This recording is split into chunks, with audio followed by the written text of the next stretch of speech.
Hello नमस्कार. Healthy life या YouTube चॅनलवर आपणा सर्वांचं खूप खूप स्वागत. आज आहे जागतिक तंबाखू विरोधी दिन. त्यानिमित्ताने आपण आज या तंबाखू सेवनामुळे, धूम्रपानामुळे आपल्या शरीरावर काय काय परिणाम होतात ते जाणून घेऊया. आता बघा, तंबाखू आणि धूम्रपान जर करत असतील त्या व्यक्तींना हृदयाचा अटॅक येण्याचा धोका वाढू शकतो, ब्रेन स्ट्रोक होऊ शकतो, म्हणजेच पॅरालिसिसचा त्रास होऊ शकतो, पॅरालिसिस होऊ शकतो.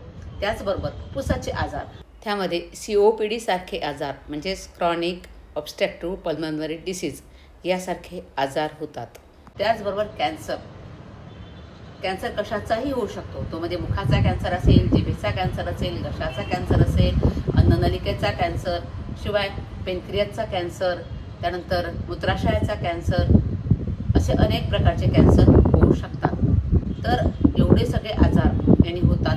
त्याशिवाय रक्तवाहिन्यांच्या ज्या आतला अस्तर आहे त्यावर याचा परिणाम होतो आणि रक्तवाहिन्यांवर याचा परिणाम होतो. ब्लड सप्लाय नीट होत नाही. त्यामुळे पायामध्ये जो आजार होतो तो DVT, ज्यामध्ये पाय खूप दुखतो, रक्तवाहिन्यातलं रक्त तिथे पूर्ण ब्लड सप्लाय होत नाही, कधी कधी तर गँग्रीन सुद्धा होऊ शकतो, पाय सुद्धा कापावा लागू शकतो. मग एवढे सगळे जर दुष्परिणाम या टोबॅकोमुळे होत असतील तर कशाला ती तंबाखू खायची? तुम्हाला आश्चर्य वाटेल, दर 8 सेकंदाला एक मृत्यू या तंबाखूच्या सेवनामुळे होतो. भारतामध्ये दरवर्षी 8 ते 9 लाख मृत्यू या तंबाखू सेवनामुळे होतात.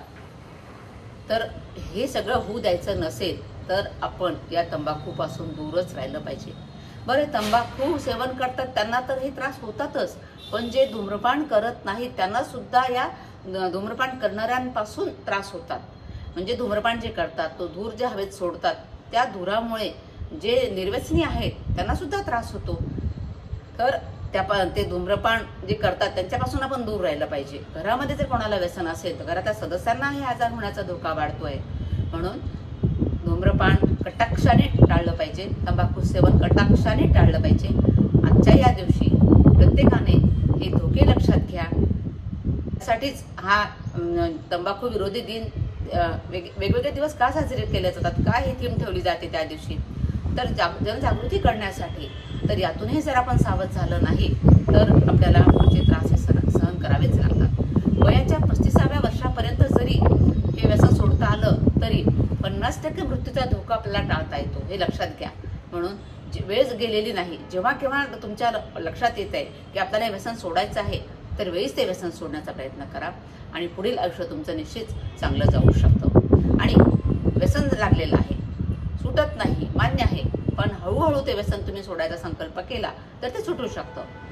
जर तुमच्या तोंडामध्ये पांढरे चट्टे, लाल चट्टे आले असतील तर वेळीच डॉक्टरांचा सल्ला घ्या. पहिल्या दुसऱ्या अवस्थेतच हा कॅन्सर ओळखला जाऊ शकतो. तो जर ओळखता आला नाही तर तिसऱ्या चौथ्या अवस्थेमध्ये गेलेला कॅन्सर त्या बरा होत नाही आणि मृत्यू हा अटळ असतो. म्हणून लक्षणं दिसल्याबरोबर वेळीच डॉक्टरांकडे गेलं पाहिजे, ट्रीटमेंट घेतली पाहिजे. सगळ्यात महत्त्वाचं म्हणजे व्यसन हे टाळलंच पाहिजे. कुठलंही व्यसन हे चांगलं नसतंच. म्हणून जे व्यसनी आहेत त्यांनी संकल्प करा व्यसन सोडण्याचा, आणि जे आजूबाजूला आपण निर्व्यसनी लोक आहोत त्यांनी सुद्धा त्यांना व्यसन सुटेल यासाठी आपण त्यांना प्रवृत्त केलं पाहिजे. त्याचे धोके समजावून सांगितलं पाहिजे. त्या निर्व्यसनी लोकांनी हा व्हिडिओ व्यसनी लोकांपर्यंत जरूर पोहोचवण्याचा प्रयत्न करा. काही लोकांचं व्यसन हा व्हिडिओ ऐकून जर सुटलं तर हा व्हिडिओ बनवण्याचं नक्कीच सार्थक होईल. धन्यवाद. माझा हा व्हिडिओ आपल्याला आवडला असेल तर जरूर लाईक करा, शेअर करा, कमेंट करा आणि माझं या चॅनलवर तुम्ही जर नवीन असाल तर जरूर सबस्क्राईब करा. धन्यवाद.